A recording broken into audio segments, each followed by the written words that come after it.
एक आदमी ने एक संकीर्ण गुफा के छोटे छेद में अपना हाथ डाला।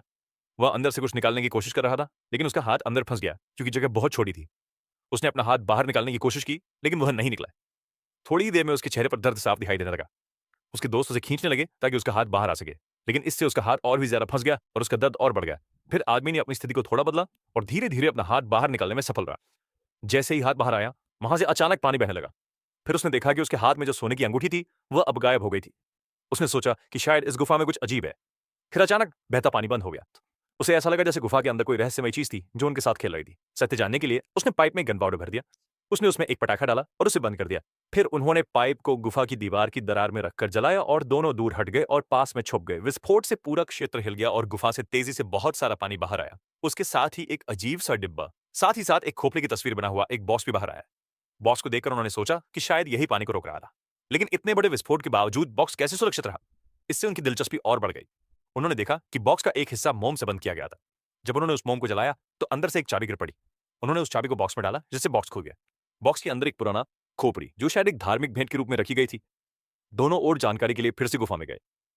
गुफा की दीवारों पर तस्वीरें देखकर उन्होंने अंदाजा लगाया कि यह खोपड़ी किसी बलिदान से जुड़ी हुई थी। अब वे गुफा के अंदर आगे बढ़ने लगे ताकि वे बाकी कंकालों को ढूंढ सके और आत्मा को शांति दे सके।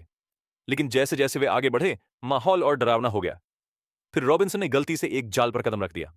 इससे उनके पीछे पत्थर का दरवाजा बंद हो गया। रॉबिन्सन किसी तरह बाहर निकलने में कामयाब हो गया, लेकिन फ्राइडे अंदर फंस गया। रॉबिन्सन ने इधर-उधर देखा और जमीन में एक पत्थर दबा हुआ पाया। उसने पत्थर को जोर से दबाया और दरवाजा फिर से खुल गया।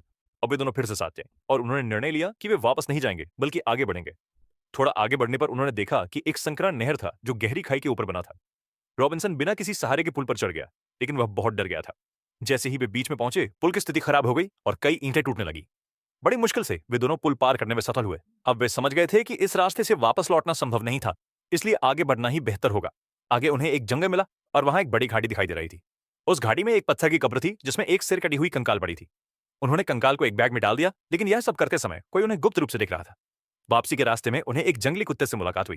फिर उन्होंने देखा कि एक और कुत्ता उनका पीछा कर रहा था। अब उन्हें समझ में आ गया कि उन्हें भागना पड़ेगा। वे गुफा की ओर भागे और वहां पहुंचते ही उन्होंने एक शाखा से रास्ता बंद कर दिया। फिर वे उसी कमजोर पुल की ओर भागे। अब उनके पास केवल एक ही रास्ता था, फिर से उस पुल को पार करना। वे जल्दी डरते हुए पुल पार कर गए। जैसे ही वे पार हुए, पीछे के पत्थर गिरने लगे, पुल टूटने लगा, लेकिन वे भागते रहे। जैसे ही वे गुफा से बाहर आए, उन्होंने पत्थरों से रास्ता बंद कर दिया, लेकिन कुत्ते अभी भी उनका पीछा कर रहे थे। एक कुत्ता उनका पीछा समुद्र तट तक करता रहा। फिर फ्राइडे ने उस ढांचे वाले बैग को समुद्र में फेंक दिया। समुद्र जैसे ही कंकाल पानी में गिरा, कुत्ता बहुत शांत हो गया और धीरे धीरे हट गया। यह देखकर रॉबिन्सन समझ गए कि शायद उन कुत्तों का काम उन कंकालों की रक्षा करना था और अब आत्मा को शांति मिल गई थी। उनका काम भी पूरा हो गया।